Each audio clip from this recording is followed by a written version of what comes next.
Aujourd'hui, je voulais vous parler de l'importance des cercles de parole. Et alors, on appelle ça même la médecine de la parole.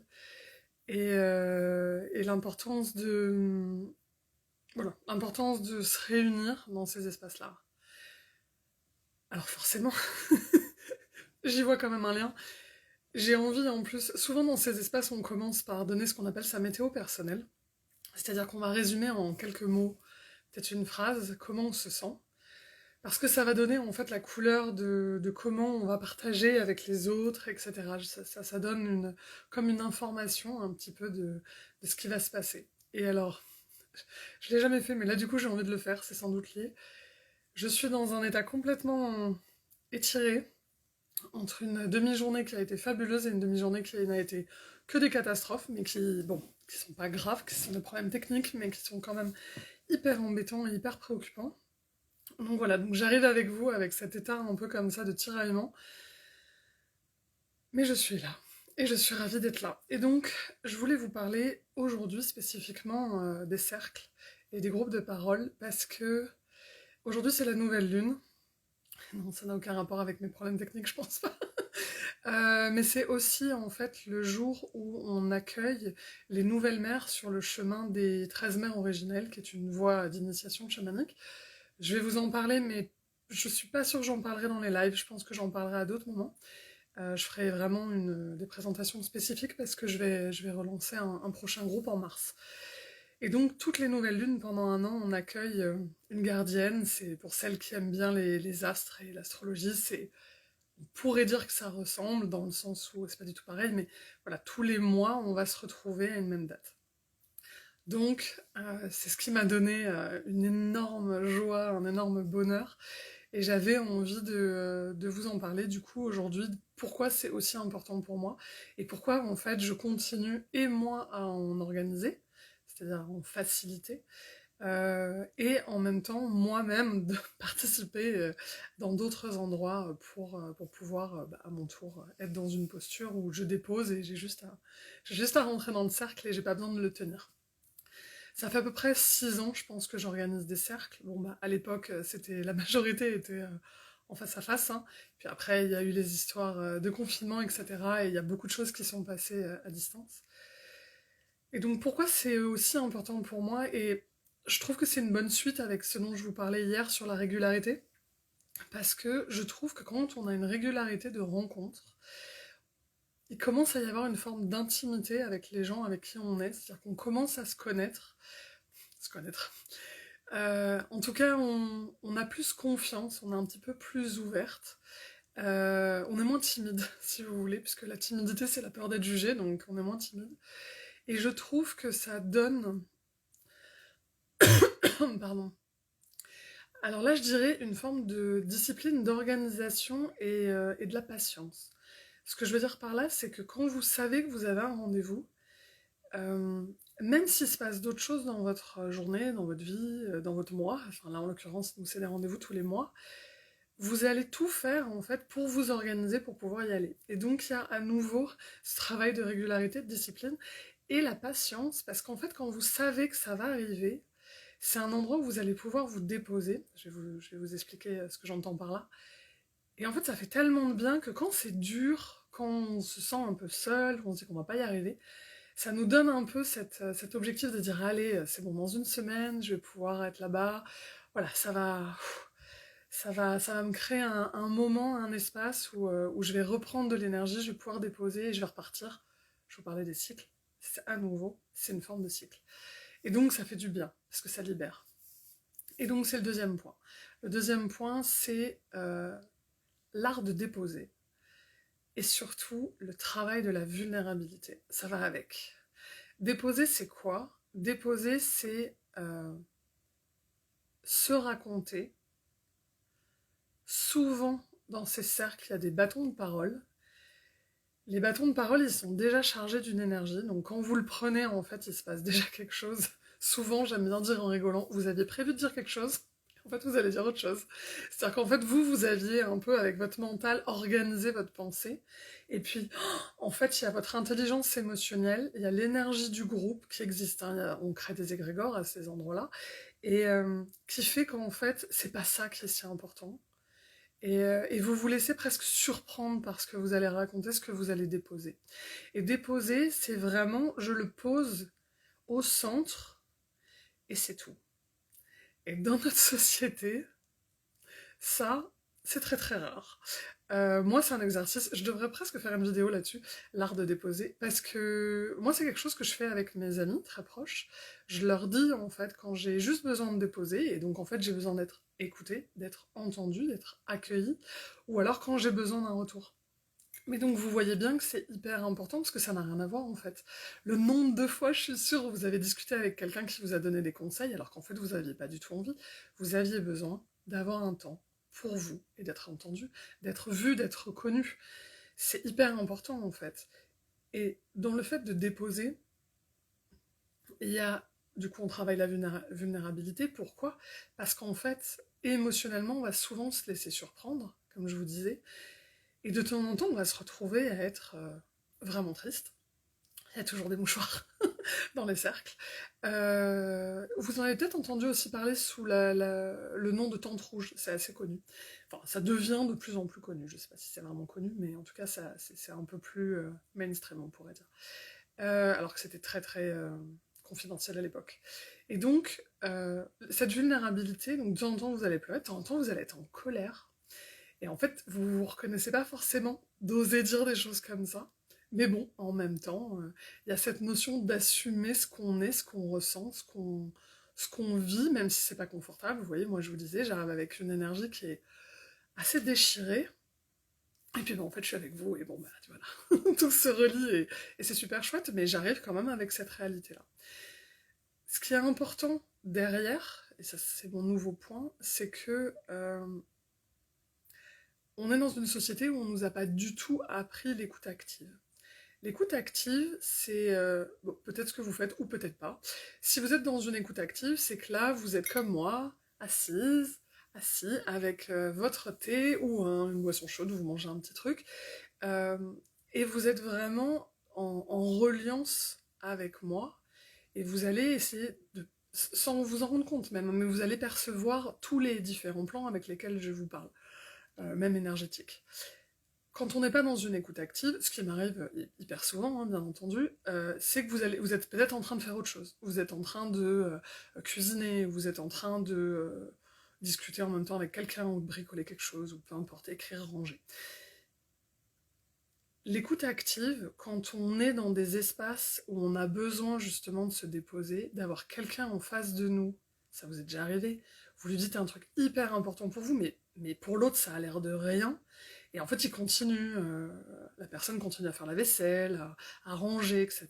Et en fait, pour vous, à cet endroit-là, c'est très douloureux. Et si vous regardez bien d'ailleurs, c'est un petit peu comme les enfants qui justement passent leur temps à dire regarde, regarde maman, regarde papa, oh regardez ce que j'ai fait, écoutez-moi, écoutez-moi, voyez-moi, regardez, enfin rendez-moi vivant presque. Vous voyez, avec ce côté de si tu me vois, si tu me regardes, si tu me considères, bah j'existe, puisque d'un seul coup j'ai une réalité et j'ai été pris en compte. Donc il y a plein d'écoles sur l'écoute active. Moi j'aime beaucoup celle de Thich Nhat Hanh, de Thaï, qui est vraiment fabuleuse. En gros, l'idée, vous pouvez vous entraîner, c'est j'écoute tout ce qui passe dans ma tête comme idées, remarques, euh, on va en parler, résonance, vous les poussez et vous revenez avec l'autre. Et vraiment, vous avez la sensation, si vous avez l'habitude de faire de la danse, et ben c'est ces moments un peu magiques où on est dans une connexion, où vraiment tout se passe dans un flow absolument parfait, puis tu entends repart dans sa tête, on dit oh là là mon dieu est-ce que c'est bien, oh puis je suis trop serrée dans mes affaires, ou mes talons me font mal, ou la musique elle est trop forte, et là hop, vous avez perdu, vous êtes à nouveau que avec vous, et plus avec l'autre. Donc dans la danse c'est très très très marqué. Voilà. L'autre point que j'avais envie de vous donner, pour vous donner envie de participer à ces endroits, j'ai appelé ça la vulnérabilité plus plus. Pourquoi? On a un peu l'impression que c'est comme, vous savez, les ceintures d'arts martiaux, mais je trouve en effet que c'est une forme d'art relationnel qui est extrêmement fort. Donc vraiment, peut-être que c'est dans cette idée-là. C'est-à-dire, au bout d'un moment, alors notamment quand c'est des groupes, comme je vous disais, où vous allez revoir les mêmes personnes, donc au bout d'un moment, il y a une forme d'habitude, de, de sécurité, je sais pas si c'est vraiment le mot, mais en tout cas, moi, c'est ce que j'ai ressenti, de sécurité intérieure qui s'installe parce que on va aller dans un endroit où on sait que ça va être un endroit bienveillant. En tout cas, il y a des règles en général dans les cercles, puisqu'on n'est pas censé répondre aux autres, on n'est pas censé prendre la parole.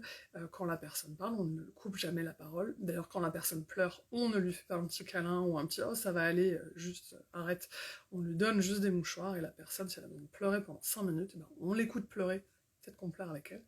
Et donc cet espace de bienveillance, vu qu'il existe à l'extérieur, ça va en fait nous apporter souvent une forme de sécurité qui va nous permettre, dans cette vulnérabilité plus, d'aller traverser la honte, qui est je trouve, des émotions les plus compliquées. Alors c'est peut-être complètement personnel, mais bon, de ce que j'ai vu quand même dans mes accompagnements, la honte c'est quand même vraiment pas évident. Et la honte, à l'inverse de la fierté, c'est justement la capacité à se dévoiler vis-à-vis du regard de l'autre. Et donc vous voyez bien qu'un groupe, un cercle, c'est hyper fort. Parce que jusqu'où je vais aller dans mon partage, dans ce que je vais déposer, à quel niveau d'intimité je vais aller, est-ce que je vais rester dans du personnel, ou est-ce que je vais aller vraiment dans l'intime, dans du presque viscéral, où j'ai jamais osé le dire, et bon, en fait c'est le moment, il faut que je le dise. Et ça, vous voyez, ça va en fait vous guérir toute cette problématique de honte, puisque bah, pour guérir la honte, c'est simple, il faut vivre l'inverse, donc il faut en parler. Et il faut justement le partager. Donc c'est pour ça que j'ai appelé ça vulnérabilité plus, c'est qu'à un moment, vraiment, ça va vous développer cette colonne vertébrale, cet espace intérieur, où bah, je suis là et c'est ok, et j'ai le droit d'être moi en fait, voilà, je me donne ce droit d'être moi. Ça sera un peu ça. Qu'est-ce qui se passe dans le « je me donne ce droit d'être moi » ? En fait, dans un cercle, dans un groupe de paroles, de partage, vous allez vivre des résonances. C'est-à-dire que toutes les personnes qui vont partager quelque chose, ça va venir rebondir sur vous. Et à un endroit, vous allez vous rendre compte que vous pouvez vous comparer, mais je sais que ce mot il est hyper négatif pour les gens. Comparer sans juger, enfin vous avez le droit de juger, de toute façon on ne peut pas s'en empêcher, mais en fait vous allez pouvoir vous comparer, vous relier et voir, moi ce que j'aime bien utiliser le terme de pourcentage. C'est-à-dire que vous allez vous dire, mais c'est incroyable, cette personne, quand elle partage ça, c'est quelque chose que, par exemple, je suis triste parce que je ne l'ai jamais vécu. Et donc là, vous allez être à 2% de résonance en vous disant, oh là là, mais mon Dieu, mais ça me manque en fait. Et donc, ça vous donne plein d'informations, je vous ai déjà parlé, la frustration et la création, etc. Vous pouvez aller voir la vidéo. À l'inverse, il y a des gens qui vont parler, qui vont déposer, et à l'intérieur de vous, mais vous vous dites, mais c'est incroyable, c'est 95% de ma vie. Si j'avais dû le raconter, ça serait quasiment la même chose. Peut-être pas exactement tous les mêmes mots, mais vous voyez, il y a vraiment ce côté très similaire. Et donc c'est en ça que c'est extrêmement intéressant quand on est dans un cercle, parce qu'on se rend compte que ça enlève cette croyance que l'autre est si différent, bizarre, ou même si les gens sont très curieux, et moi je trouve absolument passionnant, parce qu'on est tellement complexe que voilà, mais ça nous rappelle qu'à un endroit, on peut toujours se relier. Vous voyez, dans la comparaison, on va pouvoir toujours aller voir on est un peu pareil, et l'autre c'est aussi un peu moi. Et ça, à vivre, alors là c'est que des mots, si vous l'avez jamais vécu, ou peut-être dans une soirée, mais c'est quand même moins fort. Il y a je pourrais presque dire une densité, une intensité, presque une tension de temps en temps, énergétique, émotionnelle, dans certains groupes, qui fait que, de temps en temps, vous n'aurez pas la même chose au dîner de famille. Quoique à Noël, il y a une autre forme de tension. Alors, je ne vais pas rentrer là-dedans, parce que je vais faire des blagues, mais c'est pas le lieu. En plus, je sais que c'est une période qui est hyper compliquée pour la majorité des gens. Voilà, en tout cas, là, c'est un endroit qui est choisi, c'est un endroit qui est bienveillant, donc déjà, ça va pas ressembler à beaucoup de nos repas de famille, hélas. Donc ce qui est important dans quand vous le vivez vraiment dans votre corps, cette résonance, c'est qu'en fait c'est bouleversant, parce que ça nous rappelle encore une fois qu'on est tous en lien et qu'on est tous de la même race humaine, hein, et que mon Dieu, même si on a l'air très très très différents dans nos looks, dans nos manières de parler, dans nos origines, dans nos cultures, bagages passés, etc., éducation, tout ça, en fait, à un endroit, on est quand même vraiment sérieusement tous pareils. Au-delà du fait qu'on a tous besoin d'aller aux toilettes, voilà, sur les besoins primaires, on est pareil, mais vous voyez, il y a un aspect émotionnel qui est très très intense, et que moi je trouve très intéressant, encore plus dans une période comme on la vit aujourd'hui, avec énormément de dualité. Vous l'entendez, hein, moi tout ce que je vais vous apporter, c'est d'essayer d'adoucir ça. Énormément de je pointe du doigt l'autre en l'accusant, en voulant de toute façon être le gentil, et donc là vraiment c'est pas du tout ça. Et c'est pour ça que c'est mon nouveau point, c'est un des points que j'adore dans les cercles, c'est le jeu du miroir. Alors ça ressemble à la résonance, mais je l'ai séparé, parce que justement, dans la notion de miroir, c'est plus une question de pourcentage de est-ce que la personne est loin ou pas de moi, c'est une question de est-ce que j'aime ou j'aime pas. C'est-à-dire qu'à travers l'autre, je me vois moi, je vois mes valeurs, je vois mon comportement, je vois les parts de moi, si ça vous parle. Bon, sinon, vous me le mettez en commentaire et je vous ferai une vidéo dessus. En tout cas, c'est ces aspects de moi que soit j'aime, soit je déteste, soit j'ai carrément... Je me suis interdit d'être comme ça. Ou alors, c'est je ne veux être que ça. Et quand je vois quelqu'un d'autre... Alors ça vous est déjà forcément arrivé, mais même pas dans des cercles de parole. Vous allez dans une soirée, il y a des gens, vous pouvez pas les piffrer. Vous ne leur avez pas parlé, quand même. Et c'est pas toujours, contrairement à ce qu'on pense, un délit de sale gueule ou quoi que ce soit, c'est que la personne, en fait, elle envoie une vibration, elle vous renvoie quelque chose que vous avez perçu, et qui est quelque chose d'insupportable chez vous. Comme on pourrait dire, une genre d'allergie. Et c'est ça, en fait, qui est vraiment exacerbé dans les cercles, c'est qu'il y a des personnes, vous allez tout de suite les aimer, mais alors, du coup, en intensité, plus, ou alors ne pas les aimer. Et c'est hyper intéressant à regarder, parce que quand on reste à sa place, et quand on accepte que c'est un jeu de miroir, et qu'en fait l'autre n'est que ça, c'est-à-dire nous renvoie ça, on arrive à nouveau, il faudrait que j'en parle pendant des heures, mais on arrive à nouveau à se relier à l'autre en lui disant « Ah ouais, c'est intéressant ». Quelque part un peu merci, parce que vu que tu incarnes ça, et que c'est quelque chose que je n'aime pas, et ben en fait, tu m'as donné plein d'infos sur moi. Je vais vous donner un exemple parce que c'est peut-être complètement obscur ce que je vous raconte. Bon, je vais prendre un exemple personnel. Moi, par exemple, j'ai beaucoup de mal avec le mensonge. C'est quelque chose... Bon, peu importe les raisons, c'est quelque chose... Vraiment, je déteste ça. Je sais pas trop l'utiliser. Je suis pas très bonne. Je peux, hein, tout le monde ment. Mais vraiment, je suis pas douée. Et donc, c'est pas une de mes stratégies préférées. Et vous voyez, déjà, j'utilise le terme de stratégie. Donc déjà, je mets une forme de distance de... c'est pas être une menteuse ou être un menteur, c'est j'utilise des stratégies relationnelles, en fait. Et quand vous tombez... Alors le mensonge, ça va peut-être pas marcher, mais si quelqu'un explique dans un cercle qu'elle a pas de problème, elle ment, elle a gagné plein de choses grâce à ça, elle a eu vraiment tout ce qu'elle voulait, et ben moi, ça va venir me heurter, forcément, parce que je n'aime pas ça. Je n'aime pas cette stratégie, j'aime pas les gens qui l'utilisent avec moi. Moi, encore une fois, je suis pas très douée, et donc ça va me rappeler que, ok, c'est une information pour moi, soit je décide de ne pas aimer la personne qui en parle, et qui le représente et qui l'incarne, parce qu'elle, elle a choisi d'incarner ça, soit je peux me poser la question, qu'est-ce que ça dit de moi? Pourquoi, déjà, j'ai pas le droit à ça? Pourquoi je suis pas douée? Pourquoi je me suis pas entraînée? Etc., etc. Et ça va me donner, en fait, une liberté d'action, un déploiement de moi, des parts de moi, qui sont assez incroyables. Et si vous faites un travail thérapeutique à côté, ça vous donne des billes, c'est juste fabuleux. En gros, vous repartez avec votre liste de courses en disant, bon alors, on va travailler ça, là c'est coincé, là j'ai pas le droit, là c'est dommage, etc., etc. Et vous verrez à quel point... est-ce que je vais jusque-là? Oui. Bon, je vais pas développer, mais vous verrez à quel point, en fait, on n'a presque pas de libre arbitre. Parce qu'en fait, dans ces moments-là, on se rend compte qu'en fait, il y a plein de choses qu'on qu'on ne se donne pas le droit de vivre. Et parce que par rapport à notre éducation, à notre passé, etc., à qui on a choisi d'être, notre personnalité, tout ça. Donc le miroir, c'est passionnant, et vraiment je vous invite à vivre ces cercles, parce que à un moment, je sais pas quand est-ce que ça arrivera sur votre chemin, mais vous allez arrêter de ne pas aimer l'autre. Mais en fait, c'est vraiment juste son comportement et ses valeurs, vous allez vous dire, ça m'intéresse pas. Et vous êtes dans une posture comme face à un buffet. C'est-à-dire que vous arrêtez...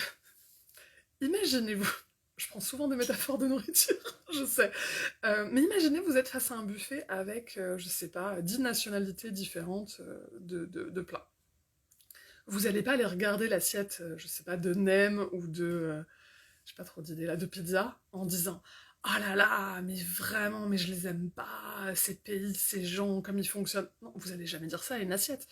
Vous allez choisir de relationner, de manger, de prendre des plats qui vous intéressent. Et bien en fait c'est la même chose, et dans ces cercles vous allez travailler ça. C'est-à-dire que vous allez arrêter d'en vouloir aux gens. En fait vous allez simplement vous dire ça m'intéresse pas. Ce que cette personne elle porte, elle incarne, elle a choisi de vibrer, bah en fait c'est quelque chose qui m'intéresse pas. Vous pouvez le travailler à côté avec vos thérapeutes pour voir si vous avez envie de le réintégrer. Moi je trouve ça intéressant de réintégrer des choses qu'on déteste. Mais malgré tout, après, vous avez le droit de faire vos choix et de vous dire que ça, c'est pas votre truc préféré. Et comme je vous disais, bah moi, la stratégie du mensonge, je suis en train d'essayer de l'intégrer. Bon, bah comme ça, j'aurai un peu le b.a.-ba, mais ça sera jamais ma première stratégie, ça sera jamais mon premier truc préféré. Donc, vraiment, ce jeu de miroir, il est passionnant parce qu'il va vous apaiser dans vos relations. Pour moi, je trouve que c'est fabuleux. Après, une des magies du cercle et des groupes de parole, c'est la perception. Alors plus le cercle est grand, plus c'est évident. C'est que vous êtes dans la même vague. Alors qu'est-ce que je veux dire par là? Quand on vit notre vie, surtout dans une société où chacun est chez soi, seul dans un petit appartement, on ne vit plus en tribu. La majorité de nos familles, c'est pas terrible là, avec l'approche des fêtes. Moi, ce que j'entends, c'est quand même pas génial. Donc, on est très isolé. Et on oublie qu'on appartient à quelque chose qui est plus grand que nous. Et en fait, dans chaque cercle, dans chaque groupe, même là je vous parlais d'un groupe que j'anime pendant 1 an, donc c'est le même groupe pendant 1 an qui se retrouve. Et bah à chaque session, celles qui ne sont pas là ou celles qui sont là, il y a une logique. Et celles qui vont partager, il y a toujours une forme de vérité commune. Je vais utiliser des mots un peu flous, mais une vérité vibratoire commune. Je peux pas faire mieux que ça. Pour vous donner une idée, on dit toujours qu'on attire ce qu'on vibre, ce qu'on est, et bah c'est encore plus vrai sur un terme de temporalité. Ça vous est sans doute déjà arrivé de justement vouloir participer, alors peut-être pas à un cercle, mais à un stage, ou à une formation, ou même à un cours de danse, ou un cours de cuisine, peu importe. Et en fait, vous n'avez pas pu y aller. La vie, etc. Il s'est passé des choses, vous avez dû annuler. Et vous êtes allé au prochain. Et en fait, vous le savez pas, mais c'est parce qu'en fait, vous n'étiez pas raccord avec cette énergie à ce moment-là. Et c'est très très très visible quand on anime et quand on facilite un cercle. Alors c'est encore plus visible quand on fait des voyages au tambour ou des choses comme ça, je vous en reparlerai de tout ça. Parce que, alors, bon, là on touche à des mondes où on a encore plus d'informations sur l'invisible, donc c'est encore plus... Oui, elle est pas très logique cette phrase, mais c'est encore plus visible, puisqu'on a plus d'infos sur l'invisible et qu'on le ramène dans le visible. Pour faire simple. Donc, avoir cette conscience d'appartenir à la même vague, moi en tout cas, et les gens dans mon entourage, je sais que ça enlève beaucoup cette sensation de solitude. Pour les personnes qui aiment les astres, dont je vous parlais tout au début, puisqu'aujourd'hui c'est quand même une nouvelle lune, donc c'est une date importante, pour les gens pour qui c'est important, et bien encore une fois, regardez, alors c'est souvent à la pleine lune qu'on ressent beaucoup plus fort les choses, mais encore une fois, si la mer et les océans bougent autant sur Terre, vous imaginez bien qu'à l'intérieur de vous, ça bouge. Et bien c'est cette même conscience d'appartenir à un tout. Donc oui, c'est une vision assez spirituelle et assez animiste des choses, mais en tout cas, c'est ce que moi je porte, donc je vous la partage. Vraiment, il y a cette notion, quand moi je suis bouleversée à l'intérieur de moi, euh, je me dis, bon bah c'est logique, toute l'eau sur la planète a bougé pendant la pleine lune, bon bah c'est normal que moi aussi ça bouge à l'intérieur de moi puisque j'ai énormément d'eau. Et là il se passe la même chose dans cette histoire de vague quand on est dans un cercle. C'est comme si on appartenait à une des vagues, et quand vous regardez la mer ou l'océan, surtout pour celles qui font du surf ou qui aiment juste méditer face à la mer, chaque vague est différente. Mais dans chaque vague, il y a énormément de gouttes, et c'est un peu cette métaphore-là que je vous propose aujourd'hui. Donc encore une fois, c'est quelque chose qui se ressent. Moi, je vous donne que des métaphores et un peu des explications un peu floues, mais vous voyez l'idée. Euh, et donc je vais terminer là-dessus en vous disant que faut pas oublier que quand on a des blessures qui sont au niveau relationnel, guérir va nous demander d'aller le guérir dans le relationnel. Pour celles qui me connaissent, j'essaie d'avoir des définitions simples, parce que je dis souvent qu'on utilise des mots sans savoir ce qu'ils veulent dire. Et c'est souvent des mots valises ou des mots bullshit ou poubelle. Et le mot guérison en fait partie. Et pour moi, guérir, peut-être que je ferai une vidéo spécifique dessus, c'est vivre l'inverse. Si vous avez vécu dans votre jeunesse le jugement, la séparation, la solitude, guérir, c'est vivre l'inverse. C'est trouver des espaces où vous allez vivre, et alors j'ai déjà oublié ce que j'ai dit, la séparation, la connexion, le lien et le non-jugement, c'est-à-dire l'accueil. Alors, pas inconditionnel, on y reviendra, ça n'arrive quasiment pas, comme je vous disais, puisqu'on aime ou on n'aime pas, mais en tout cas, cet accueil de l'autre est là et c'est ok pour moi, en fait. Et puis, bah, il existe. Et je le prends en compte et je l'écoute et je le regarde. Voilà. Après, avec la distance que j'ai envie de garder. J'espère que ça vous motivera à aller dans ces espaces. Je sais qu'il y a encore beaucoup de personnes qui se disent que c'est peut-être un peu trop new age ou un petit peu trop bizarre ou peut-être trop spirituel. Je sais qu'il y en a vraiment plein qui s'ouvrent. Je sais qu'il y a de plus en plus de cercles de parole et de groupes pour les hommes en non-mixité. Il y en a plein pour les femmes en non-mixité aujourd'hui et moi je trouve que c'est hyper important. Et donc je trouve que c'est vraiment passionnant parce que essayer de trouver un endroit où justement vous avez besoin d'aller guérir ce relationnel. À quel endroit dans votre vie, dans votre passé, si vous aviez une gomme magique, vous vous diriez non mais ça, moi j'en veux pas. Ou à l'inverse, souvent c'est ce qu'on n'a pas reçu. Dans le relationnel, c'est souvent le cas. Qu'est-ce que j'aurais aimé qu'on me rajoute dans mon assiette, dans mon bol, sur mon plat relationnel à ce moment-là. Et essayez d'aller rejoindre des espaces, même si c'est des espaces online, je vous jure que ça fonctionne. Alors c'est sûr que c'est beaucoup moins impressionnant que quand on est dans une pièce en cercle, hein, ça c'est sûr. Mais vraiment, il y a cet aspect, et il y a tout ce dont tout ce que je vous ai partagé et que je vous ai expliqué pour vous donner envie, en fait, pour vous montrer à quel point c'est pas juste j'arrive, je m'assois, je bois un thé, je fais une petite méditation et je raconte un peu ma vie. Ça ressemble à ça d'extérieur. Mais ce qui s'y passe, en réalité, c'est bien plus profond, comme souvent. Et c'est vraiment un terreau tellement fertile pour guérir le relationnel. Et vraiment, de mon point de vue, on en a tellement besoin. Euh, on a beaucoup de travail à faire. L'humanité, aujourd'hui, a beaucoup de travail à faire. Il suffit de regarder le nombre de guerres qu'il y a en ce moment. Donc, on va commencer par s'occuper de soi, et on va commencer par s'occuper des gens qui sont autour de nous, et de voir comment on peut faire pour que ce soit le plus doux et accueillant possible. Voilà, j'espère que ça vous aidera, ça vous motivera, ça vous fera passer des bons moments, et puis ça vous donnera peut-être l'élan d'aller tester ces espaces de partage.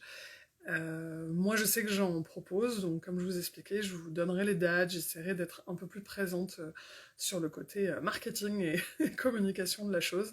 Donc je vous mettrai les dates en story, les choses. Il y a des choses que je fais en ligne, il y a des choses que je fais en vrai. C'est vrai que souvent, ce que je fais en vrai maintenant, c'est au fin fond de la Normandie, entouré de vaches et de verdure. C'est un peu loin pour certains et certaines, et ça vaut vraiment le coup. C'est vraiment des espaces incroyables. Il y en a plein dans les villes aujourd'hui qui existent, des espaces comme ça. Donc faites-vous ce cadeau, apprenez à vous redécouvrir dans votre manière de déposer, dans votre manière d'accueillir les autres, ou au contraire de les juger. Juste faites-vous ce cadeau-là, vous verrez, ça va apaiser beaucoup, beaucoup vos relations, et à l'intérieur, ça fait plein de belles choses, plein de guérisons. Je vous embrasse, merci d'avoir été là, bisous bisous.